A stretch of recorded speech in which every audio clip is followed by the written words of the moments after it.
Doc- Dr. Reverend Ron Fox as our guest speaker this morning.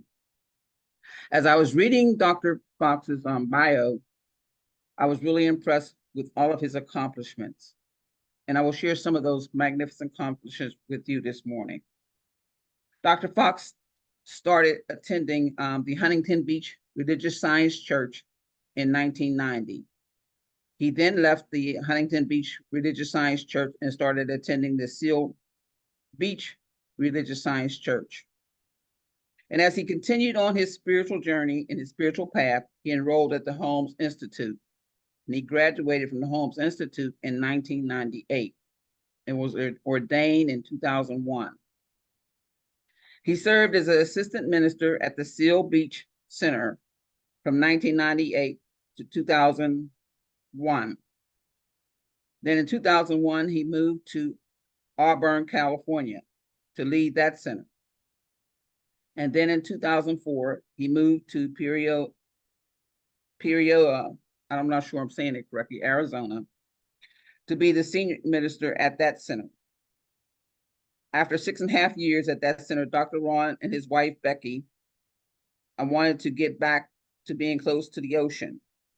So they moved to their location in Florida. Dr. Ron reopened a center there that had been without a minister for 3 years. Also, since Dr. Ron graduated from Holmes Institute, he has served on the Asilomar Planning Committee in 2007, and he chaired the Asilomar Planning Committee in 2008 and 2009. He has spoken and conducted workshops at Asilomar. He chaired the United Centers Awards Committee for 6 years. He served as the chair of the Human Resources Committee for the Centers for Spiritual Living. He is a published author, having wrote 2 books titled. The first one is Experiencing the Beacon Within, and the second one is entitled Words of Wisdom, Spiritual Stories to Inspire. He's written daily guides for the Science of Mind magazine for those of us that are familiar with the Science of Mind magazine. And Dr. Ron has written lots of articles for the Science of Mind magazine. He has led outreach programs for homeless veterans, battered women's shelter, Souls for Souls programs for disadvantaged children, at-risk children's programs, and lots of food drives, the Gay Pride celebrations, and the prison visitations. He has developed a speaking business and has spoken before several entrepreneur groups, the American Business Women's Association, and several medical associations. So I'm looking forward to hearing the wonderful talk that he has prepared for us this morning that is titled Finding the Silver Lining. So it's with great pleasure I present to each one of you Dr. Reverend Ron Fox. Thank you, Kathy. And I'm really, really glad to be here today. I know some of us have talked before the service began. So thank you for inviting me. So as Kathy said, my title is Finding the Silver Lining. And I want to begin with a quote from a lady named Estelle Frankel, who wrote a book titled Sacred Therapy. And the quote is, ultimately, the whole and the broken live side by side in us all. So at some point in our life, each one of us is going to experience failure. Relationships fail, businesses fail. We don't make the high school sports team. We don't get the promotion that we want. And Rabbi Harold Kushner asked the questions, what do we do when our dreams don't come true? What do we do when a door closes in our face? Where do we find the will to go on? And the question isn't, can I live a life without rejection or failure? Because you can't. The real question is, how do I respond? Do I respond with envy, bitterness, and self-doubt? Or do I respond with resilience and wisdom? You know, when we fail at something, it doesn't mean we failed as people. Our real worth as a person is determined by our humanity, by our compassion, and by our strength and our will to keep on dreaming. So let me give you a couple of examples of what I'm speaking about. Another rabbi, Rabbi Pesach Krauss, when he was a young boy, he had one of his legs amputated. And when he grew up and got married, his wife died from brain cancer. And he went on and he became a chaplain at a hospital in New York City. And he wrote a book titled Coping with Grief, Loss, and Change. And in the book, one of the things he wrote was, each of us must find our special meaning in our own way. And one of the things he wrote about was how patients in a hospital very often get their answers to what their own way is. And I'll just give you a couple of examples that he wrote about. One of them was a really, really successful businessman. And the fellow said, none of that means anything to me now. I sacrificed my wife and my children, and now I don't care. I've been born again, and I know what's really important to me. And I know that every day I live is precious. And then he wrote about a teenage boy that had just undergone a really painful bone marrow transplant. And this young fellow said to him, I've really grown and matured. Now I know who I am and what I want from life. And Krauss wrote, the hard knocks in life can lead to the revealing of doors and the opening of new possibilities. So Ernest Holmes, who founded the Center for Spiritual Living, he tells us that no matter what, he gives us hope. He says, no matter what has gone on in your life before, no matter how many times you failed, we can undo it. We can undo lifelong habits. And how do we do that? By changing our thinking. We can change lifelong habits of wrong thinking and change what life is showing us. It might not happen in a day. It might not happen in a week. It might not happen in a month. And it might not happen in a year. But if we keep at it, we can turn our life around. And Holmes tells us we can do it because we have a voice inside of us that when we listen to it, will lead us to our good. Let me read you something he said. He said, there is an intuition in you which already knows that you are one with your good and that your destiny is certain. And you must listen to this intuition, for it is the voice of God within you. So, we're all affected by change. Change is, the biggest part of life. Everything changes. And sometimes when it's a life-altering change, even though it's a difficult time, when one door closes, another door opens for us. And sometimes we are so focused at looking at the door that's closed, we don't see the door that's opened. And Terry Cole Whitaker, who is a minister, she has a humorous way of explaining this to us. So she said that scientists performed an experiment. They put cheese in a maze, and then they put a rat in the maze. And the rat, by using its nose and trial and error, finds the cheese. And they take it out, the rat out, and they put it back again. And the second time, it takes less time to find the cheese. They take it out and they put it back again. And the third time, it goes right to the cheese.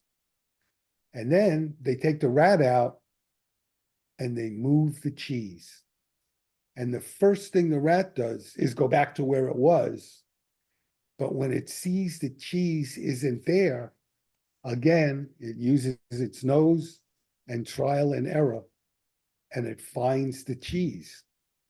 And Terry says that human beings are the only species that keeps going back again and again and again to the same place, and then looks up to the heavens and goes, "Where the hell is my cheese?" And the point of what she's telling us is we may miss the cheese that's available in the new place if we keep going to the old place and the old way of doing things. So Rachel Remen is a doctor, and she writes in one of her books that when she was a young girl, she was growing up in New York City. Her mom had a really big jigsaw puzzle near the entry of their apartment. And so her mom would work on it, but when friends came to visit, they might sit down and put a few pieces together. And in my life, I had never heard of anybody that did that, except I have a daughter who lives in Colorado. And the last time we visited, she had one just like that. And when we'd sit and talk, my wife particularly would sit there and work on the jigsaw puzzle. But now I want to remind you, this happened when Rachel was a little girl. She noticed that some of the pieces were really bright and cheerful, and some were dark and foreboding, and she didn't like those pieces.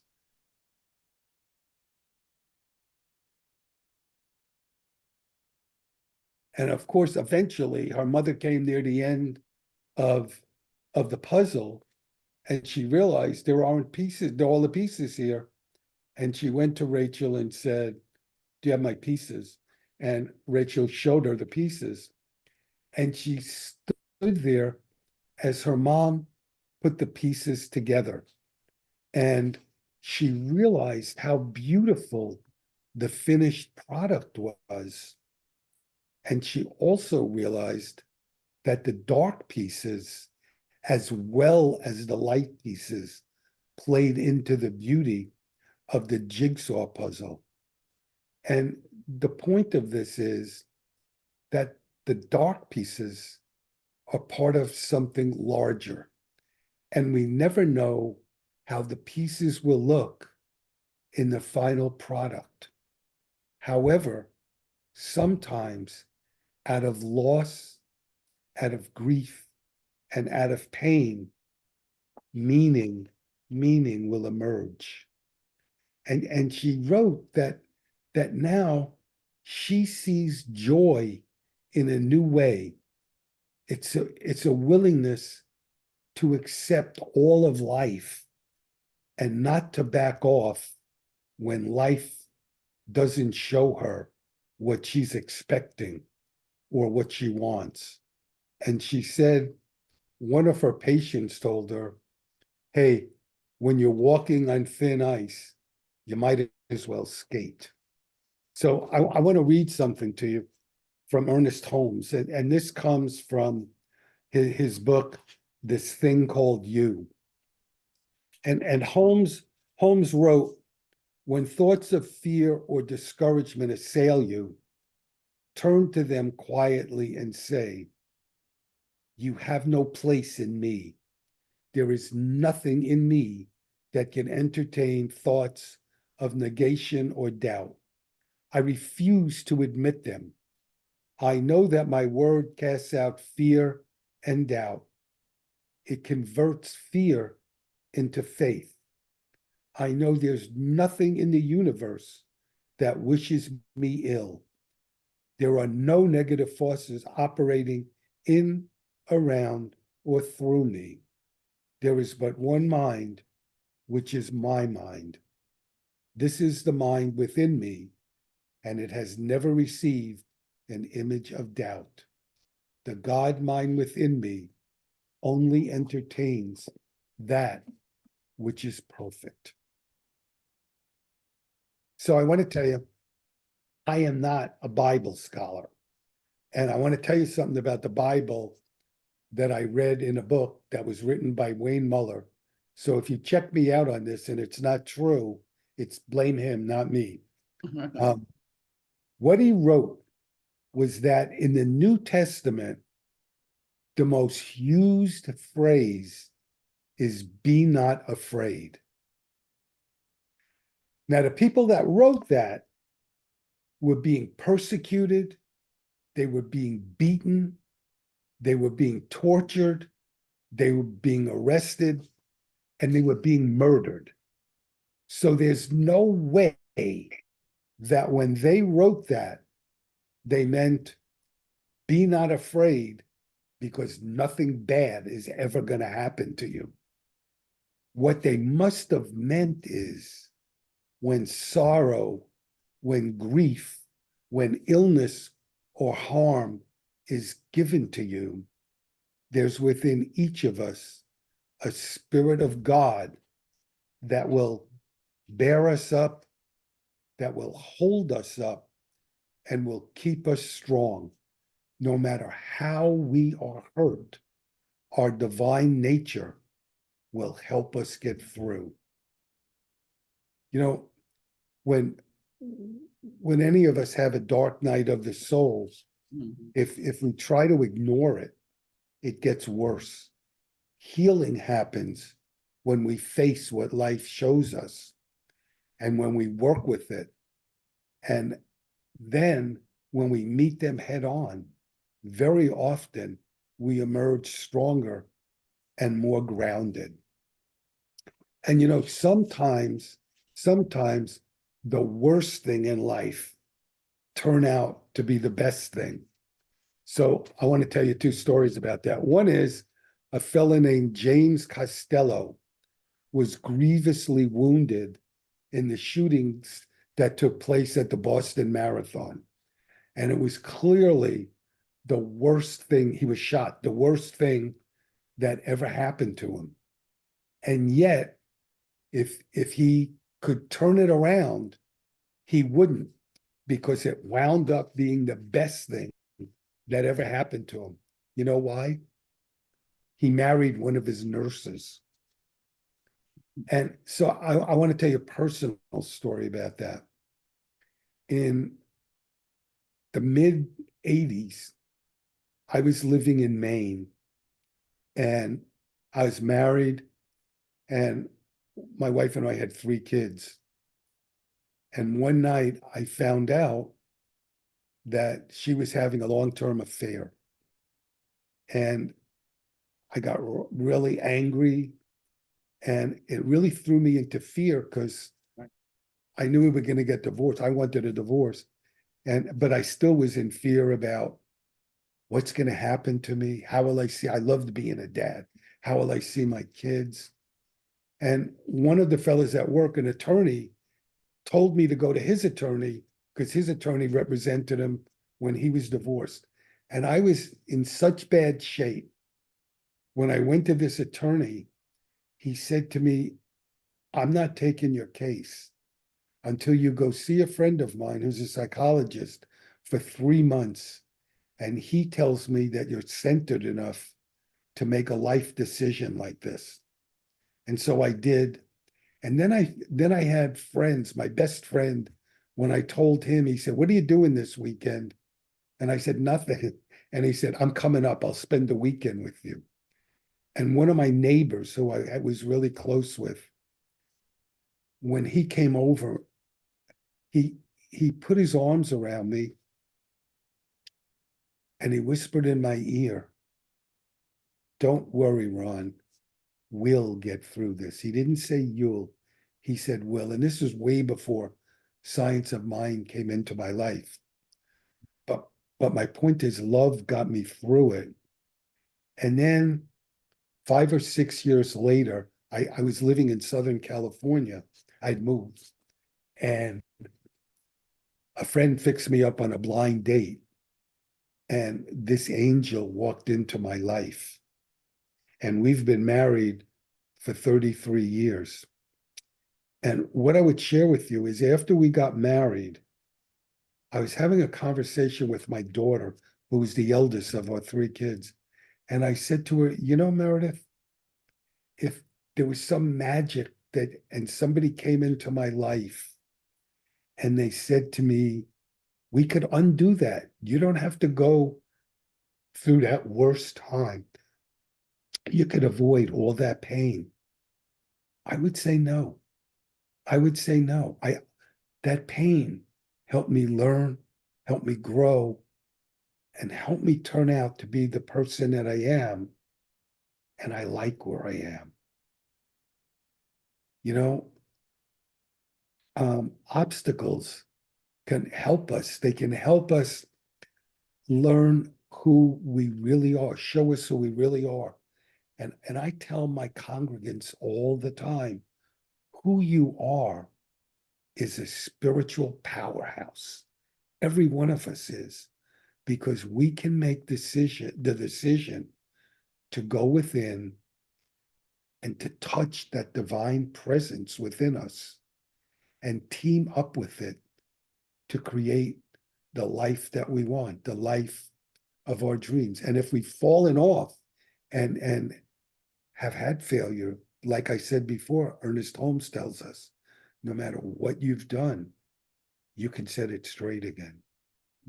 You know, and obstacles can show us how strong we are. They can show us what's important in our life. And the truth is, we can't always control every event in our life, but we can control our attitude and how we respond to it. And so I want to close with something from the book Simple Truths by Kent Norborn. He wrote, "The world is a great and mysterious place, and it contains within it all the possibilities that our hearts can conceive. If we incline our hearts towards the darkness, we will see the darkness. If we incline them toward the light, we will see the light. Life is but a dream we renew each day. It is up to us to infuse this dream with light and to cultivate it as best we are able in the ways and habits of love." God bless you. Thank you for inviting me, and have a wonderful week.